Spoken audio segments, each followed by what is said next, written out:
certainly more than a year and a half of the global pandemic has changed many of our behaviors and beliefs, including those related to health and wellness. It has impacted our minds and our bodies and routines, our families, and communities. Most of us have had to quickly shift to a healthy at home attitude for our physical as well as mental well-being.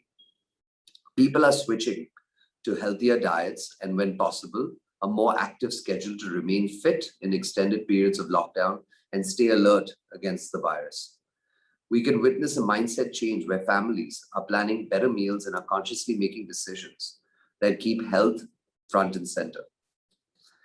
People at large have started to pay more attention to what and when they eat. A vast group of consumers have started to go out of their way and pay more attention to the products and pay for products that they deem worthy. They pay attention to quality, purity, stewardship, in farming methods, responsible sourcing, etc. We're seeing a whole host and change and shift in consumer behaviors and consumer choices, especially now that a majority of people are working from home and are preparing their own meals. They're actually paying very close attention to what ingredients they use versus trying to catch a quick meal in between timings at the office. I also believe in many urban centers, and just like myself, I've taken up home cooking as a passion and do it quite diligently, and I'm sure many others are doing the same as well. We have become more sensible about what we consume and how we feel after a heavy meal versus eating at a restaurant and having that same sort of food cooked at home.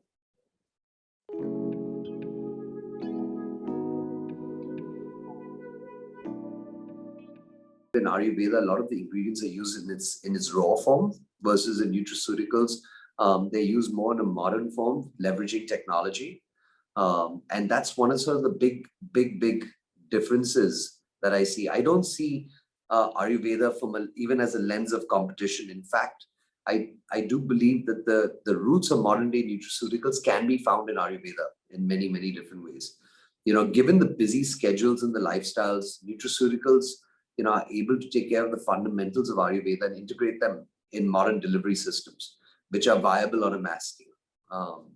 To give you an example, like Ayurveda, nutraceuticals also is based on our ingredients-based solutions, right? Given preferences a lot of these ingredients is also increasingly plant-based or vegan, and we're seeing a lot more trends in that direction. Being among the most biodiverse countries in the world, India in itself hosts 8,000 medicinal plants, which are used for preparing herbal medicines and is one of the largest suppliers of herbal extracts of raw materials for the dietary supplement market worldwide. But with better understanding of various metabolic processes and causes of modern day diseases, including NCDs, and their convergence with modern health and nutritional science, it is now possible to develop new categories of products beyond what was once called Ayurveda, Nutraceuticals, as I call it. Backing these products with extensive clinical research across various geographical groups is also a plus.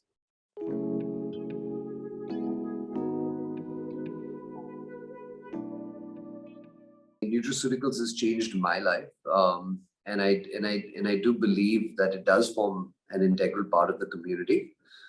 Food and nutrition have always been intertwined. Just to go back a couple of decades and reflect on the kind of food that our grandparents would have in a day, it was full of carbs, proteins, and fats. They were effectively balanced with micronutrients. Right? Before the pandemic, the government reported that Indians have an excess consumption of cereals, but not enough proteins, fruits, and vegetables in their diets. Right? The findings broadly applied across all states and income levels, underlining the challenges many Indians face in obtaining healthy diets and a balanced nutrition. As a result, feeling lazy, tired, and exhausted, maybe burnt out in some cases, is caused by an unbalanced diet rather than lack of sleep. Today, meals have become inconsistent, and to fix this, we need supplements or nutraceuticals. Nutraceuticals help people achieve a balanced life and in so many ways act as a preventive medicine. To give you an example, the entire generation of millennials is observed to be deficient in vitamin D, right? You can well imagine the impact this deficiency amongst women, especially during pregnancy. But it triggers and increases risk of depression and hypertension. Starting supplements early on has a vast impact on the quality of life, right? And I've had the same experience myself. I suffered from many different illnesses in my younger years, and I started taking supplements, and I can confidently say that today all my parameters are in check as a result of the supplements I take. As individuals, we don't live balanced. We don't eat balanced diets. I mean, we in our busy work schedules, when we're at office and we take our breaks, we try and grab whatever we can in that short time that's available to us. And very often, whatever we do eat is not balanced in terms of what your body requires. So with age, bone health and eyesight also becomes sort of a regular problem. So several nutritional supplements have shown beneficial effects on aging and age-related diseases. Based on available data, scientists across the world suggest that human life expectancy and quality can be significantly increased in the 21st century by optimizing diet and using nutritional supplements. Keeping all these points in mind, I can confidently say that they do become an integral part of the community.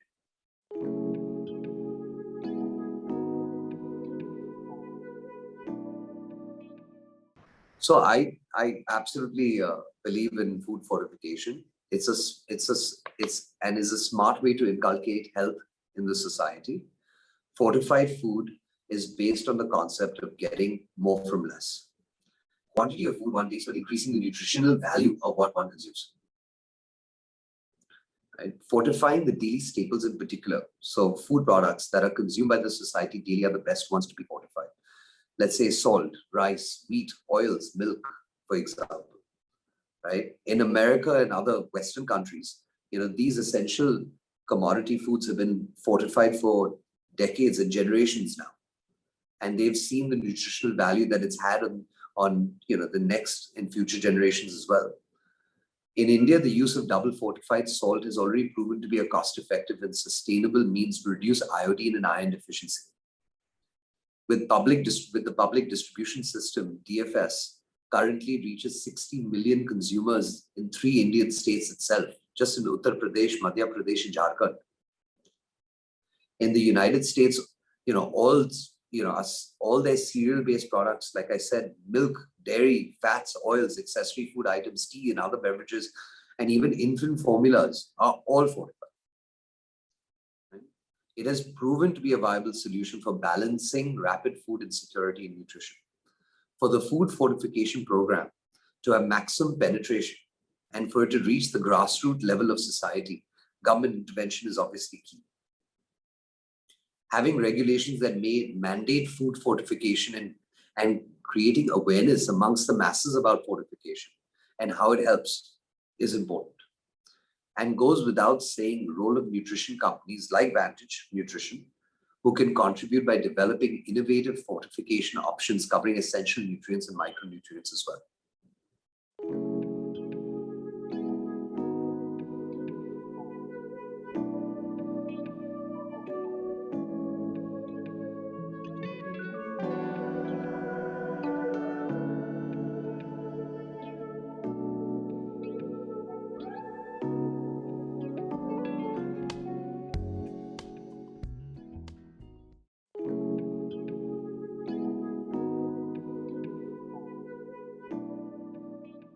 We're actually investing a lot in nutraceuticals research and development, and really there are 4 main pillars around a lot of our investments in R&D. I'll sort of just walk you through each one of them. First is to be closer to nature and build products based on nature. So we're continuously working to develop products that are closer, which are plant-based, which are clean, which are minimal, which require minimal processing, vegan, not genetically modified in any way, and free from any animal origin. So that's sort of the first big, area in which we're focusing on developing new ingredients.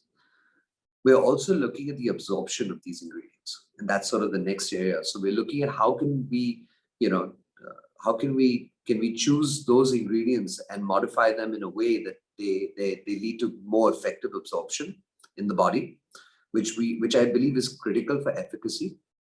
The R&D team continuously strives to develop products which perform better, than current products available in the market. The next area we look at is modified release products. So products that are fast acting, slow releasing, or controlled or sustained action over a longer period. At the end, your body requires vitamins through the day. It requires supplements through the day, right? But we, unfortunately, with our busy schedules, we cannot keep popping pills or taking capsules every few hours. But if we can get something that actually releases itself gradually through the course of the day and provides your body exactly what it needs. So that's an area which we've been focusing on a lot to do with nutraceuticals. Can we get the right release profile, of the product so it gets released in accordance to what your body needs? The last area is around personalization.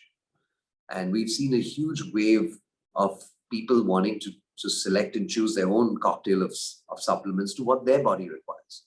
And each body is special and unique. And so are the needs. One may require X amount of a certain nutrient, while the other may require 2 times of the same nutrient, right? Thus, personalization of nutrient to match the exact need of an individual is critical. So one size fits all is no longer relevant. And a lot of efforts are put into by the research and development team to develop such customized nutraceutical products.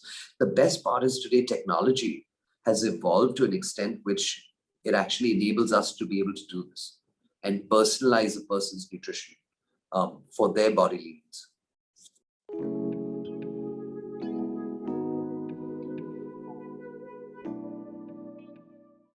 ECG has obviously been very well entrenched within the pharmaceutical industry in India. And today we're spread across 105 different countries across the globe. I think the global opportunity was sort of envisioned in the late 90s, right? And at that time we had developed our core strengths in capsules, films and foils, packaging and inspection solutions. Our strategy was first to go to markets overseas and seed it through our business development efforts and export from India. However, as ECG, sort of got more foothold into these markets, we identified global hotspots to cater to those regions locally. And today we have 7 manufacturing sites across the globe. We made acquisitions in Europe to produce capsules, which has become one of the largest capsule manufacturing sites in the whole of, I would say, right from Western Europe up to Russia. We also acquired a films and packaging facility in Brazil, which is now the second largest, pharmaceutical films manufacturer in that region. Both of these projects have sort of have boosted our presence, geographical presence, as well as our presence within the regions, and allow us to penetrate into those regions far greater. We've spent close to about $150 million in capital expenditure programs, just building up greenfield capacity and continue to adding to the top line. In fact, half our turnover comes from overseas, and half our turnover comes out of India. So, and the global manufacturing and sort of the global presence is a continuous push as we see huge opportunity in global markets for us to leverage, our core capabilities.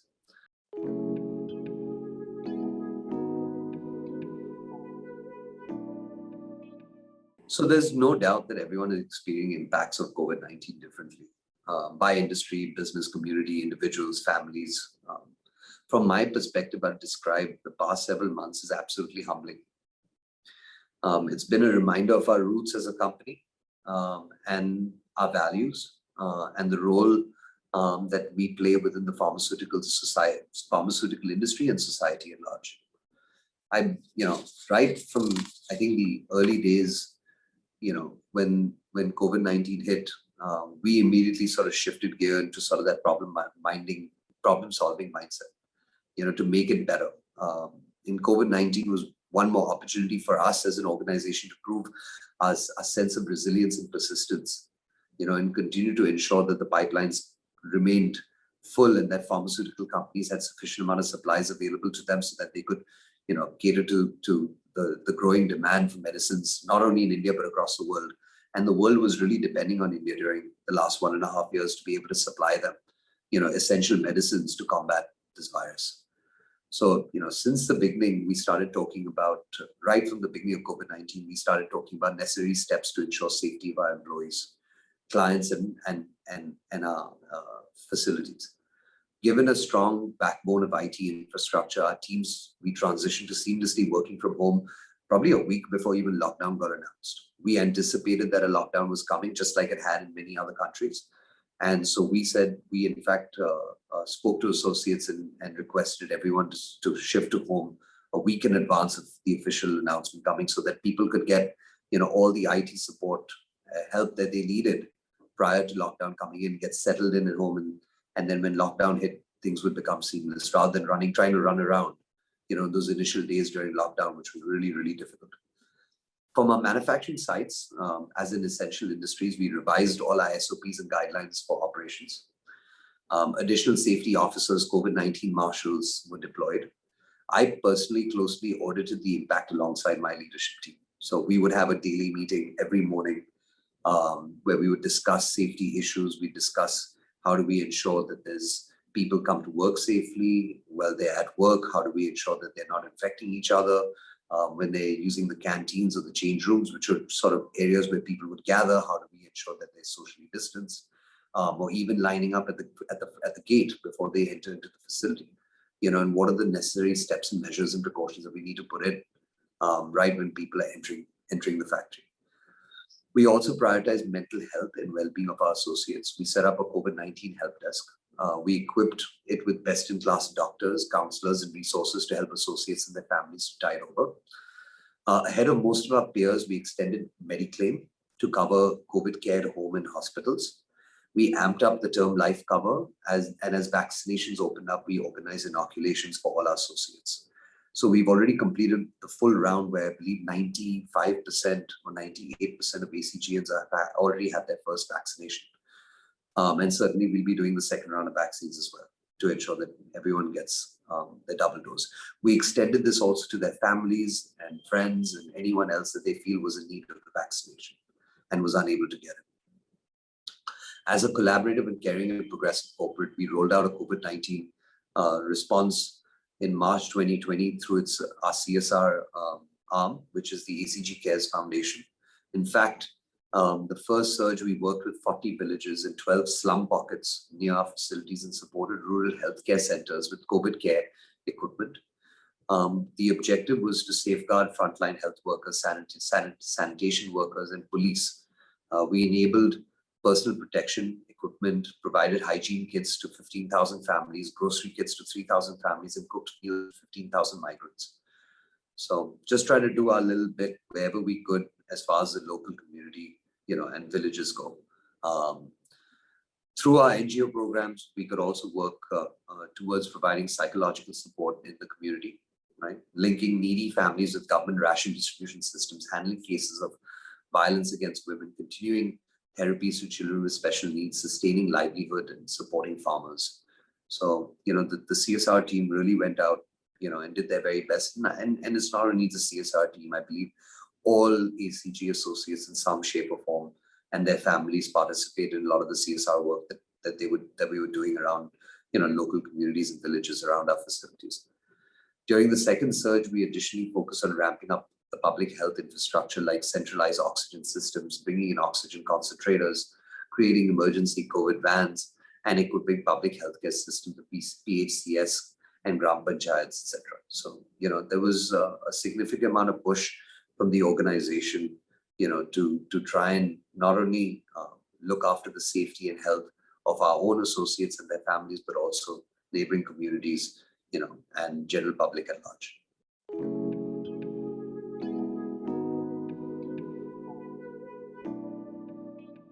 So I was never an early riser, but now I am. So I wake up at 5:30 a.m. every day. I start my day with a glass of coconut water and my supplements to avoid, and then I generally avoid anything else till lunchtime. Lunch will always be kept light to acquire the energy required in the day. something that won't make me sleepy in the afternoon, ideally, like a cup of soup or a salad. 5:30 in the evening, I get ready and pack up for the gym. I spend about 2.5 hours on health and fitness every day. That's the advantage of working from home. Drink a lot of water throughout the day, and then 7:30 get ready for the evening. Dinner again is usually light. I've started curating my own meals, so I choose my ingredients. I decide my recipes. I research them in advance, and then actually spend some time in the kitchen with the cook, and just guide him through the cooking. I myself ensure that the food is tasty and maintains a balance of all nutrients. So, basketball for me, obviously, you mentioned it. So, it is a stress buster. But due to the COVID restrictions, I've been missing out on my weekend sort of routine. So, that is one of the activities that I dearly miss. But I've been blessed to have a little gym or a room with a gym at home. And that's just been used extensively over the last 1.5 years.